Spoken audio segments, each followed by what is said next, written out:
And you need to defend yourself all the time. As you may heard, I file a few lawsuits, and I'm in the court now because they accuse me of doing stuff that I never did in my life, and they wrote lies, and I will not allow that. I will fight till the end because I don't want that they damage my reputation and my name. Speak the truth, and when for years you've been telling lie after lie after lie, now you're carrying this big bag of rocks around you because it's too harmful for their ego to admit that we really were dishonest. And they could be honest. All they would have to say is, look, we hate Trump so much.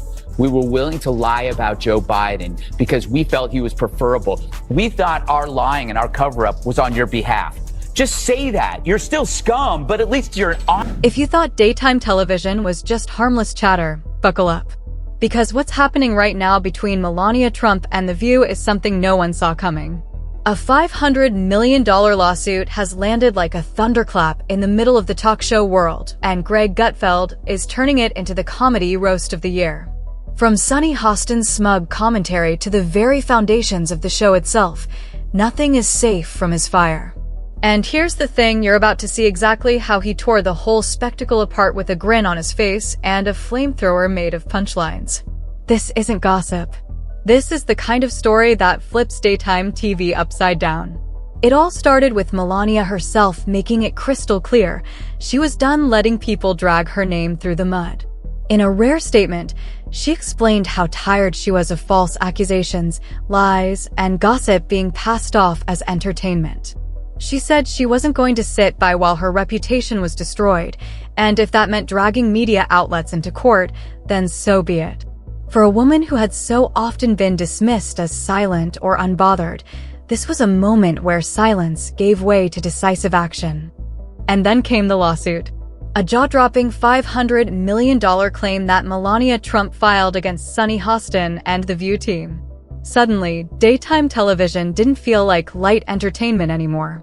It felt like a courtroom under studio lights. And for Gutfeld, it was the perfect setup. He dove right in, skewering Sunny Hostin's on-air theatrics, calling her out for turning personal insults into political commentary. He compared her attempts at moral high ground to empty balloons, loud, inflated, and just waiting for someone sharp enough to pop them. And Melania's lawsuit? That was the pin.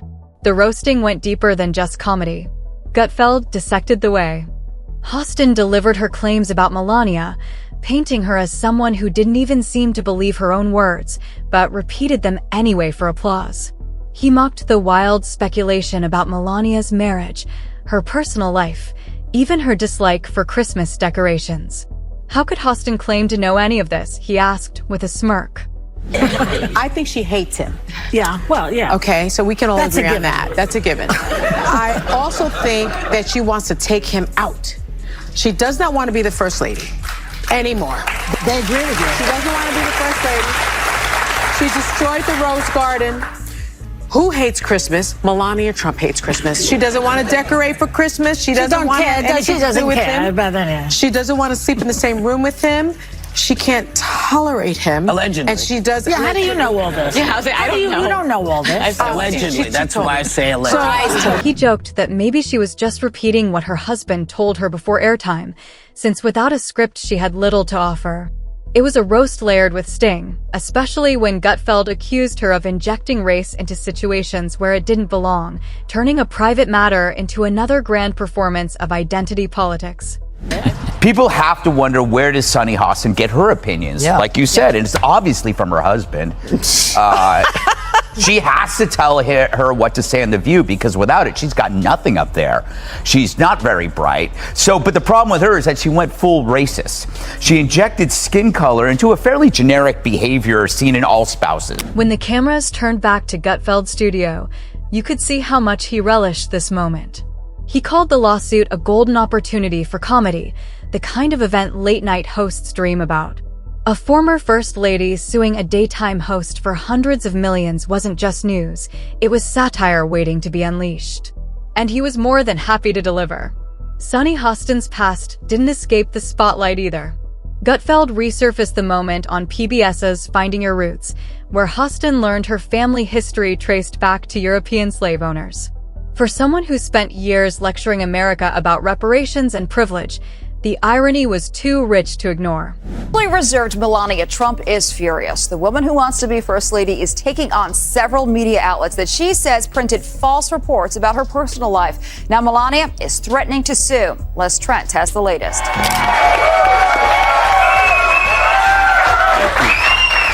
Hostin's obsession with race gets thrown back in her face. Today's video comes to us from sunny Hostin.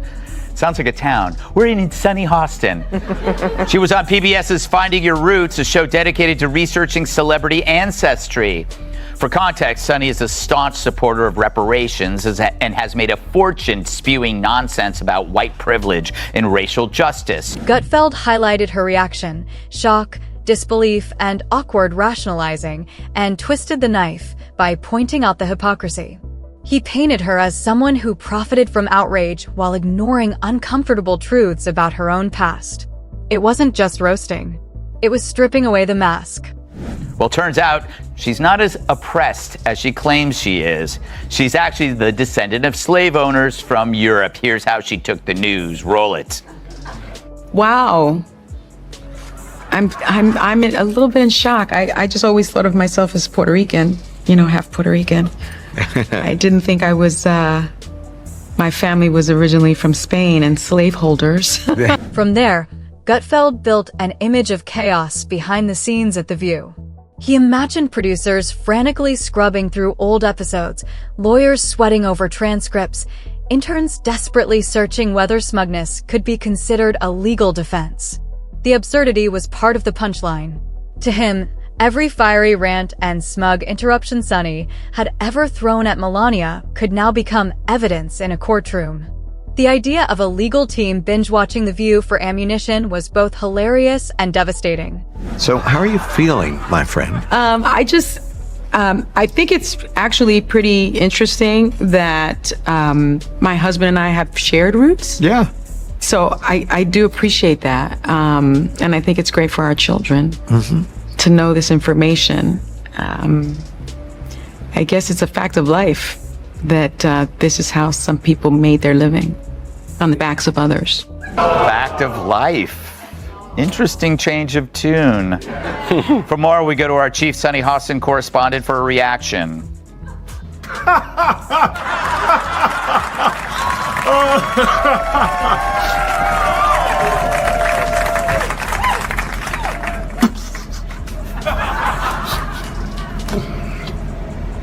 And as much as this centered on Sunny, Gutfeld widened the blast zone to hit the entire culture of The View. He mocked the show's self-righteous branding as a space of empowerment and truth-telling, calling it nothing more than a carnival sideshow dressed up as political commentary. He joked about the title itself. What exactly is it a view into? Domestic chaos? Bad hot takes. Yeah, and then she bashes the company like they don't pay their workers. Right. That's like, so she's still like one of them, she's one of them. But I give him extra money. She's so sweet, that Sunny. Paul, do you catch The View very often? Is it on your DVR? Well, it's the view into what? Domestic hell? Yeah. I mean, what exactly is it a view into? And who came up with the names, if you think about it? He compared it to a left-wing funhouse where applause was treated like validation, where cheap shots were packaged as bravery, and where the audience claps served as both laugh track and shield. But as he pointed out, applause can't protect you in court. It's about The View. It's become like a medical hospital that displays human misfailure. Like it's like here, let's look at this political oddity. It's like, it really is like the left-wing equivalent of a carnival sideshow, except instead of bearded ladies and fat clowns and two-headed cows. Well, let me rephrase that. Sunny, the woman who preached accountability to others, now found herself running from it. She had spent years tearing into Melania, questioning her intelligence, mocking her marriage, and portraying her as little more than a decorative figure. But when Melania finally roared back, not with words, but with a $500 million lawsuit, Sunny tried to pivot into the role of victim. Gutfeld laughed at the switch, reminding viewers that the victim card doesn't work when you've spent years throwing the first punch. And then came one of his sharpest lines of the night. Melania Trump, often dismissed as silent, shallow, or ornamental, had proven to be the exact opposite. But maybe one day when we finally strip away this phony race war, it will finally expose this elite mentality. And we'll find out Sunny is just like Marie Antoinette, except she says, let me eat cake. She was precise. She was strategic. And when she struck, she did so with elegance and weight. Gutfeld admired the move as the ultimate counterpunch, not yelling, not sparring on TV, but filing a legal document so heavy it shook an entire media machine. He predicted how The View would try to spin it. Somber voices, sad piano music, teary-eyed speeches about press freedom. He mocked the very idea, pointing out that this wasn't about journalism being silenced. It was about a woman tired of being slandered. He said it wasn't truth to power. It was arrogance disguised as courage. And now the consequences had arrived. As he closed his segment, Gutfeld took one last swing at Sunny style. Then I blame women. White women in particular. About time. Right, Sunny? I think that women, white women in particular, want to protect the patriarchy here because it's to their benefit. Yeah. They want to make sure that their husbands do well. They want to make sure that their sons do well. They want to make sure that their children do well. And they want to make sure that they do well. Most of the women in some of these studies are married white women, and they do fall in line with what their husbands are doing, how their husbands are voting. Take that, people who say she's racist. You forget that she's also sexist. He parroted her dramatic pauses, her faux intellectual tone, her ability to turn a simple thought into a drawn-out lecture. He compared her delivery to a TED Talk staged at a brunch buffet, long-winded, self-important, and utterly unnecessary. But now, under the weight of the lawsuit, that style wasn't working. No amount of smugness or moral grandstanding could erase a $500 million claim. And that was his ultimate point. Melania's move was not just a lawsuit. It was a cultural wake-up call. It showed that even the loudest voices, the ones who seem untouchable because of applause and media protection, can still be held accountable. Yeah, toiletries, you could get fire logs. You know those big bounty towels you don't want to carry? Those from Costco. Somebody else goes. Fire logs?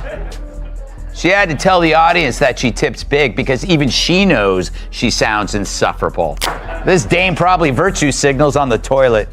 But that's not the point here. While everybody else was trying to figure out how to survive as the government told us that breathing in public could kill us, Sunny was lolling around in her big house clicking on pictures of arugula while mixing Cocoa Puffs into her Haagen-Dazs. Gutfeld reminded his viewers that sometimes justice doesn't scream, it doesn't rant, it doesn't grandstand. Sometimes it simply files. By the end, the picture was clear. Melania Trump, often underestimated, had delivered one of the most powerful strikes against daytime TV in recent memory. Sunny Hostin, who once wielded outrage like a weapon, now had to face the weight of her own words. And Greg Gutfeld? He was more than happy to narrate the downfall with razor-sharp comedy. What started as another day of chatter on The View had turned into a national story of consequences, hypocrisy, and poetic justice, with a side of satire strong enough to cut through steel.